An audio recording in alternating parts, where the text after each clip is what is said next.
Yo, what's up? We are getting into the big stuff now. In calculus, we are tackling derivatives. But before we really go in depth, I thought I'd release a video here about derivative notation, because there are a few ways we identify and write and notate derivatives to make it clear to other people and ourselves, right? So again, just a reminder, the derivative is our, limit definition of a derivative with the difference quotient, finding the slope of any point on a function given its input value x, right? So let's say we have a function, right? F of x equals, and I'll just say x squared for today. We're not really going to do any math, but I just want to show you the few different ways you can write derivatives or express them, right? Because remember, derivatives aren't always numbers. Usually they're just they're expressions, they're functions of x themselves. So the first way, and I think the most common and easiest way, is going to just say f prime of x, right? And that's going to equal something, right? We're going to take the derivative, and that's going to be equal to the derivative. And if you remember from when we use this as an example in our limit definition of a derivative video, I believe it is 2x. 2x is the derivative of f of x here, right? This is really our first way to notate derivatives. I have a little little tick mark there. That means that reads f prime of x, right? The first derivative of x, and we'll get more into that in a bit. But this says the derivative of f of x, right? And I think that's the easiest, right? You'll see here in a second. I believe that it's probably the most widely used derivative notation, right? And it makes the most sense to me because now you're expressing your derivative, which is a function, as a function of x, right? You could say that. Now, if I were to plug in, like over here, right, f prime of 2, what is f prime of 2? That's equal to 2 times 2, right?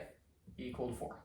So that one's really, really accessible. I like this notation a lot, right? Second notation, which comes from, I've kind of talked about this already. It's going to be your dy over dx, right? So what this is saying is, if you remember from our original difference quotient video, I talked about the change in y over an interval divided by the change in x, and that's what our difference quotient finds in sort, right? But then when we take a limit of our difference quotient where the change in x is equal to 0, we get a derivative, right? So these d's really describe respect and infinitely small values, right? Because if I were to go over here to a graph of x squared, it'd look like that, right? Something like that, right? That's f of x with respect to x. So what this is saying is that we are taking the infinitely small change in y, right? Just like super tiny, divided by the infinitely small change in x, right? Like our infinitely small rise over run. And that's going to get us that derivative at that point, right? And so the dy dx notation is probably the second most commonly used. It's a little bit more trickier to write out, and it's kind of confounding, if that's the right word, because if you're saying f of x equals x squared, then what, dy dx equals 2x, but then this doesn't really kind of relate to f of x. So usually if you want to be super clear, you would say, right, y equals f of x equals x squared, right? And that'll make it more clear here that the derivative of y, which you've defined here with respect to x, is 2x. And again, that reads the derivative of y with respect to x, right? Now our third notation, I'll write it over here, not super commonly used. Sorry, first let me box this, because that's one of our notations. It's pretty rare, I'd say, not very commonly used. It's going to be d dx, and then you write your function in these little brackets here. Or you could also write, and I'll write this in red, or f of x, right? And that's going to equal, again, 2x, right? So regardless of which notation you use, the actual answer of the derivative doesn't change. We just have three main ways of expressing this, this same thing, really. The derivative with, okay, this reads the derivative of x squared, or the derivative of f of x with respect to x, right? So very similar to this dy dx notation, but it's a little bit more complicated. But the benefit of this notation here is that you get to explicitly write what you're taking the derivative of, like you do with the f prime of x, right? But you also get this whole d and dx thing that indicates, yes, we are taking a derivative. Very clear, right? So personally, I like all three of these methods. I think my favorite is f prime of x, just because it's really quick to write. dy dx is a fun one. Sometimes we have to use that, and that's later down the line. But and the d dx notation is rather rare. Now, there is one final notation, and I'll write it over here in blue. You'll never see this one. I once saw it in a very old textbook that I was looking through. Some old mathematician that is very, very smart said that you can write derivatives by saying dx of, and then f of x, which, don't ever use this. Don't do it. Nobody knows that. Nobody knows this. Don't write this. But, in case you want to know because you're curious, that's the derivative of f of x with respect to x, right? So it's actually read the same way as the d dx function. But this is confusing, right? So I'm going to stop using this. I'm going to discontinue this forever, right? Boom, no more. And now, that out of the way, we have three ways of notating derivatives. We're going to ignore the fourth one.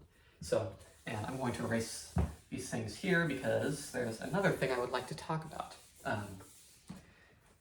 Let's go over here to f of x, or f prime of x. We have found that f of x equals x squared, right? And we have found that f prime of x equals 2x. But we can go further, right? It doesn't just stop here.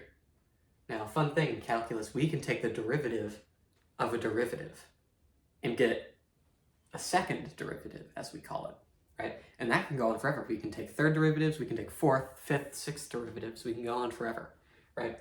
And these higher order derivatives actually do have a purpose a lot of the time, right? So I'm going to tell you how to notate those as well, because it's pretty important, right? Now, first of all, with the f prime of x notation, if you were to say, or if you wanted to say the second derivative of x is equal to, because this f prime of x is the first derivative, you would just simply say f prime prime of x. That would be read as f double prime of x equals, and that's equal to something, right? Now, the dy dx notation gets a little bit weird, right? I'll explain it after. It is d squared y over dx squared. Second derivative of y with respect to x, right? And that's equal to the same thing. These are the same thing, just two different ways of writing them, right? Now what this is saying is you are taking the second derivative of y with respect to x. It's very important that you have these exponents in the right spots, right? You have to have in the numerator the 2, the squared on the d here. The denominator, you have to have it on the x, right?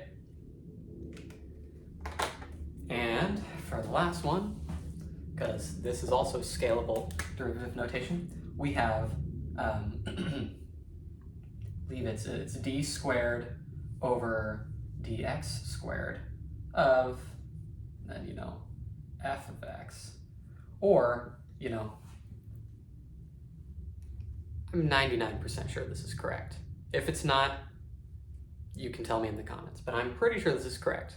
I've never seen anybody use anything other than first order derivatives with the d dx notation, because usually when they are using this, it's usually in like a textbook or some sort of like a presentation saying, a big old mathematician, they found this equation, derivative of this equation is that, right? So never really see this. Your higher order derivative notations, you're usually using dy dx and f prime of x. Again, I'm 99% sure this is correct. Might not be. Please double check me. And then I'm pretty sure I've also seen in that same textbook where I actually saw the dx, which we're forgetting, right? I saw a dx, but then they just put in the 2x. They put in the original derivative function, right? That's the f prime of x, right? So you're really doing the derivative of the derivative. This makes more sense to me, personally. I don't like this. So, really, we're using these two here. And in the future, I'm going to use these notations a lot. You'll mainly see me use these two. You will not often see me use this, or this especially, right? And now I'm going to erase this so I can show a few more things because, you know, we can take more derivatives. And there are some special things that happen, right? Now, this is where our notations kind of split off. The dy dx function, you can do this sort of pattern forever, right? The 100th derivative of y with respect to x would just be, you know, d100 y over dx 100, right?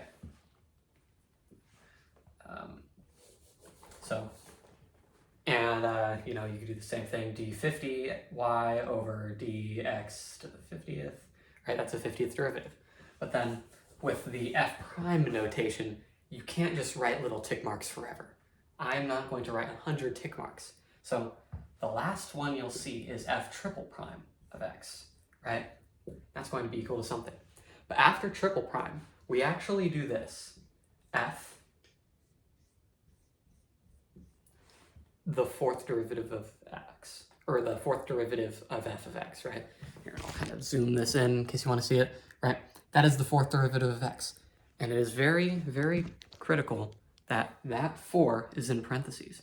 Because if you just write f to the fourth power of x, this is actually a separate math notation. You are actually saying, like, f of x, right?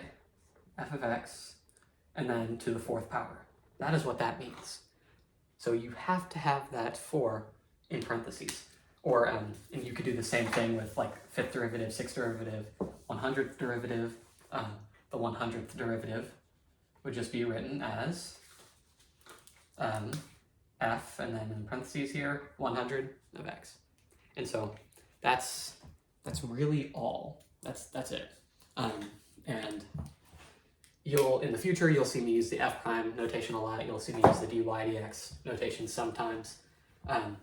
But yeah, as we go forward with our derivatives, these will be very important. It's critical that you know these. Once we get very, very deep into calculus, it's very important that you know where these numbers go, because you don't want to express the wrong thing to someone that is looking at your math, or yourself, right, if you're looking back on it. And you also don't want to say something that's mathematically incorrect. Remember, with the if you don't have this number in parentheses, yeah, you don't want to be wrong. Okay, so in our next video, we're going to actually look over how to do derivatives quickly. We've done the limit definition of a derivative, but that takes forever. So there are a few tricks. We're going to go over the first of many in the next video, probably the most widely used trick in all of calculus. But until then, thank you very much for joining me. Goodbye, class.